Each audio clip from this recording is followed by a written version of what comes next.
Chapitre 16, où Fix n'a pas l'air de connaître du tout les choses dont on lui parle. Le Rangoon, l'un des paquebots que la compagnie péninsulaire et orientale emploie au service des mers de la Chine et du Japon, était un steamer en fer, à hélice, jauge en brut 1770 tonnes, et d'une force nominale de 400 chevaux. Il égalait le Mongolien en vitesse mais non en confortable. Aussi Mistress Aouda ne fut-elle point aussi bien installée que l'eût désiré Phileas Fogg. Après tout, il ne s'agissait que d'une traversée de 3500 milles, soit de 11 à 12 jours, et la jeune femme ne s'en montra pas une difficile passagère. Pendant les premiers jours de cette traversée, Mistress Aouda fit plus ample connaissance avec Phileas Fogg. En toute occasion, elle lui témoignait la plus vive reconnaissance. Le flegmatique gentleman l'écoutait, en apparence au moins, avec la plus extrême froideur, sans qu'une intonation, un geste décelât en lui la plus légère émotion. Il veillait à ce que rien ne manquât à la jeune femme. À de certaines heures, il venait régulièrement, sinon causer, du moins l'écouter. Il accomplissait envers elle les devoirs de la politesse la plus stricte, mais avec la grâce et l'imprévu d'un automate, dont les mouvements auraient été combinés pour cet usage. Mistress Aouda ne savait trop que penser, mais Passepartout lui avait un peu expliqué l'excentrique personnalité de son maître. Il lui avait appris quelle gageure entraînait ce gentleman autour du monde. Mistress Aouda avait souri, mais après tout, elle lui devait la vie, et son sauveur ne pouvait perdre à ce qu'elle le vît à travers sa reconnaissance. Mistress Aouda confirma le récit que le guide hindou avait fait de sa touchante histoire. Elle était, en effet, de cette race qui tient le premier rang parmi les races indigènes. Plusieurs négociants parsis ont fait de grandes fortunes aux Indes dans le commerce des cotons. L'un d'eux, Sir James Jejeeboy, a été anobli par le gouvernement anglais, et Mistress Aouda était parente de ce riche personnage qui habitait Bombay. C'était même un cousin de Sir Jejeeboy, l'honorable Jeji, qu'elle comptait rejoindre à Hong Kong.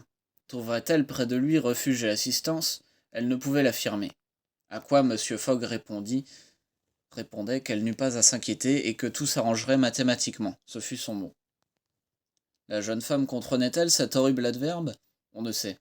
Toutefois, ses grands yeux se fixaient sur ceux de M. Fogg, ses grands yeux limpides comme les lacs sacrés de l'Himalaya. Mais l'intraitable Fogg, aussi boutonné que jamais, ne semblait point homme à se jeter dans ce lac. Cette première partie de la traversée du Rangoon s'accomplit dans des conditions excellentes. Le temps était maniable, toute cette portion de l'immense baie que les marins appellent les brasses du Bengale se montra favorable à la marche du paquebot. Le Rangoon eut bientôt connaissance du Grand Andaman, la principale du groupe, que sa pittoresque montagne de Saddle Peak, haute de 2400 pieds, signale de fort loin aux navigateurs. La côte fut prolongée d'assez près. Les sauvages papouas de l'île ne se montrèrent point. Ce sont des êtres placés au dernier degré de l'échelle humaine, mais dont on fait à tort des anthropophages. Le développement panoramique de ces îles était superbe.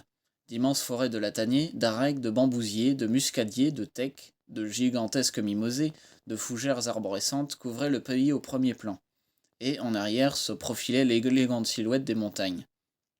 Sur la côte pullulaient par milliers ces précieuses salanganes, dont les nids comestibles forment un mets recherché dans le céleste empire.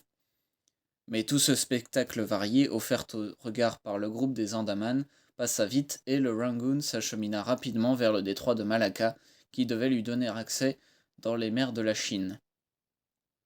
Que faisait pendant cette traversée l'inspecteur Fix, si malencontreusement entraîné dans un voyage de circumnavigation? Au départ de Calcutta, après avoir laissé des instructions pour que le mandat, s'il arrivait enfin, lui fût adressé à Hong Kong, il avait pu s'embarquer à bord du Rangoon sans avoir été aperçu de Passepartout, et il espérait bien dissimuler sa présence jusqu'à l'arrivée du paquebot. En effet, il lui eût été difficile d'expliquer pourquoi il se trouvait à bord, sans éveiller les soupçons de Passepartout qui devrait le croire à Bombay. Mais il fut amené à renouer connaissance avec l'honnête garçon par la logique même des circonstances. Comment? On va le voir.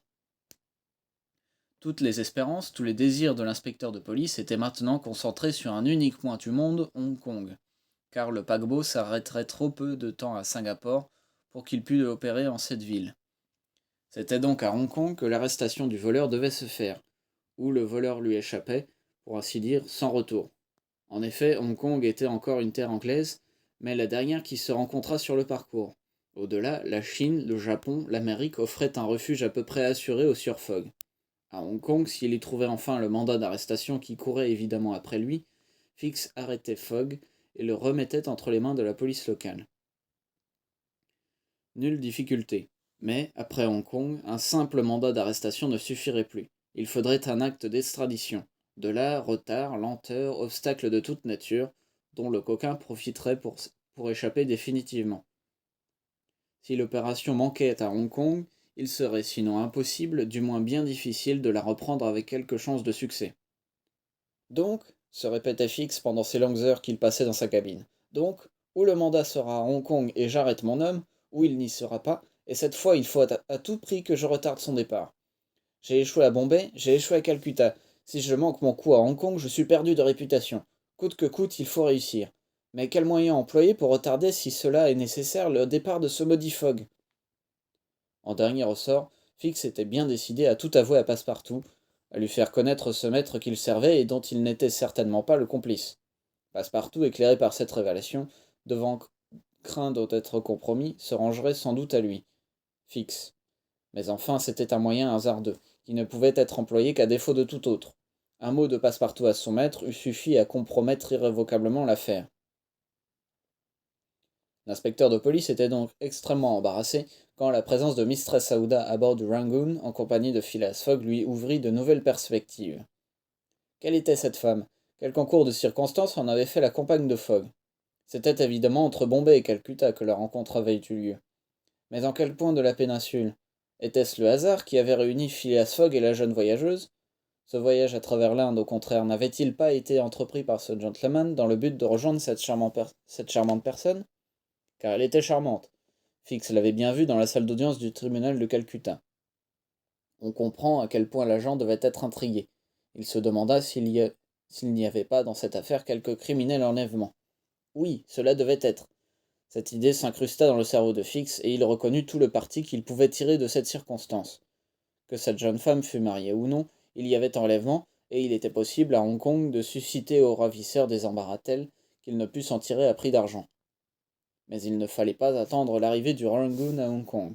Ce Fogg avait la détestable habitude de sauter d'un bateau dans un autre, et avant que l'affaire fût entamée, il pouvait déjà être loin.